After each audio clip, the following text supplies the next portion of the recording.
Assalamualaikum warahmatullahi wabarakatuh. Perkenalkan, nama saya Yuniar dengan NIM 201075000118 dari kelas pendidikan biologi B. Pada video kali ini, saya akan berbagi pengetahuan dalam menghadapi COVID-19 sebagai implementasi bela negara. COVID-19, penyakit virus corona, adalah penyakit menular yang disebabkan oleh virus corona. WHO menyatakan COVID-19 sebagai pandemi atau wabah yang meluas ke berbagai negara. Umum penetapan pandemi adalah virus menyebabkan kematian. Penularan virus dari orang ke orang terus-menerus berlanjut tak terkendali. Virus telah menyebar hampir ke seluruh dunia.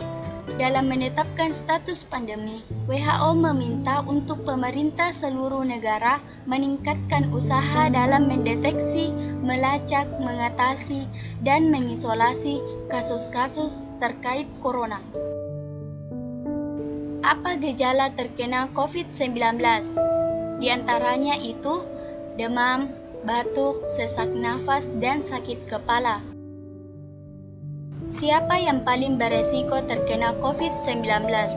Lansia yang berusia 70 tahun ke atas, orang yang memiliki riwayat penyakit lain seperti diabetes atau sakit jantung, orang yang memiliki riwayat penyakit pneumonia atau sakit pernapasan.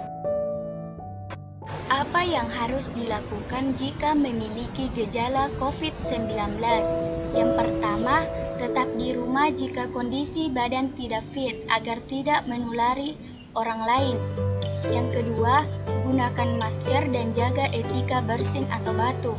Yang ketiga, hubungi hotline Kemenkes di nomor 02152104111 dan 081212123119. Ceritakan lengkap kondisi fisik dan riwayat perjalanan Anda.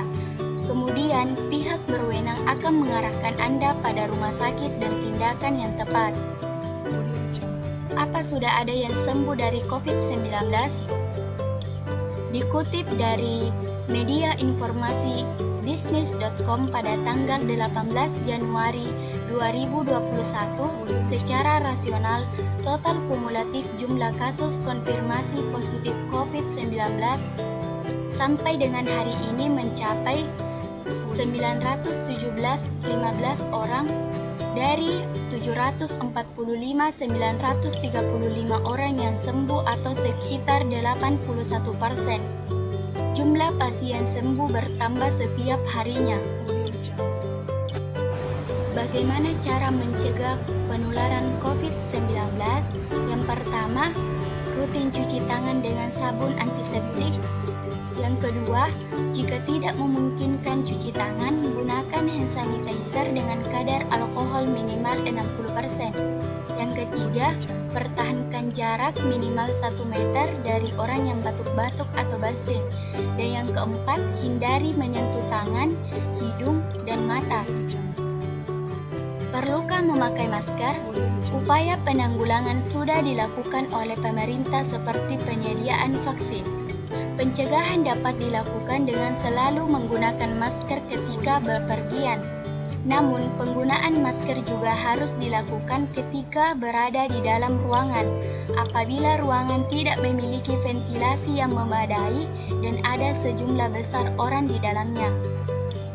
Kenapa social distancing itu penting? Jika terjadi lonjakan kasus positif secara drastis, rumah sakit bisa kekurangan sarana dan tenaga medis untuk merawat pasien secara bersamaan.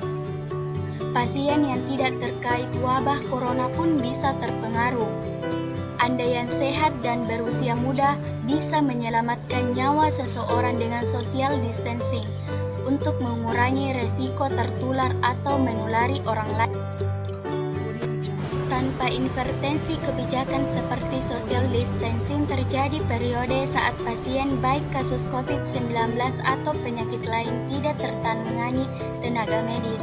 Dengan intervensi kebijakan, wabah tetap terjadi tapi terkendali dan tidak menyebabkan korban jiwa lebih banyak seperti yang terjadi di Singapura.